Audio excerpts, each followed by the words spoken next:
ఓం నమో వెంకటేశాయ. ప్రతి ఒక్కరు కూడా తిరుపతి వెళ్ళిన వాళ్ళు ఉన్నారు. వెళ్ళని వాళ్ళు కూడా ఉంటారు. వెళ్ళిన వానికి ఇలాంటి అనుభవం ఎదురయ్యిందో లేదో మీకు వీడియో చూసి కామెంట్ చేయండి ఇంట్రెస్ట్ ఉన్నవాళ్ళు. లేదంటే స్కిప్ చేసేయండి. నేను అనుభూతి చెందింది ఈ వీడియో ద్వారా మీకు చెప్తాను. అదేంటంటే సేవకి 7 డేస్ ఎళ్ళాను. కానీ ఏమీ తెలియకుండా వెళ్ళాను. కానీ నాకు అక్కడ తెలిసింది, అనుభవం అయింది మీతో షేర్ చేసుకుంటాను. అదేంటంటే మనం ఏ ప్లేస్‌లో కూర్చున్నా కొండపైన, ఎక్కడ కూర్చున్నా, ఎక్కడ పడుకున్నా, ఆ భగవంతుని మనం ఏదనుకున్నా సరే వెంకటేశ్వర స్వామి సాక్షాత్తుగా వినడం జరుగుతుంది. ఎందుకంటే నేను గట్టిగా చెప్పగలను. నాకు అనుభవం అయింది కాబట్టే ఈ వీడియో ద్వారా మీకు చెప్తున్నాను. గాడ్ అంటే ఇంట్రెస్ట్ లేని వాళ్ళు కూడా వెళ్లి ఒకసారి టెస్ట్ చేసుకోండి. వాళ్ళే బిలీవ్ చేస్తారు. నేను చెప్పింది నిజం అంటారు.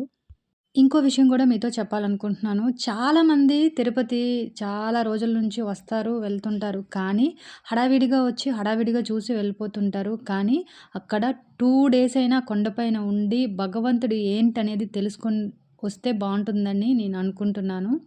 చాలామందికి ఎవ్రీ ఇయర్ ఎళ్ళడం అలవాటు. కానీ అలా ఎళ్లి ఇలా వచ్చేస్తారు. కానీ అక్కడ 2 డేస్ స్పెండ్ చేసి, ఆ భగవంతుడి నామస్మరణ చేసి అక్కడ చాలా వరకు మనకు తెలియని విషయాలు ఉన్నాయి. నేను ఎళ్ళిన తర్వాతే నాకు తెలిసింది.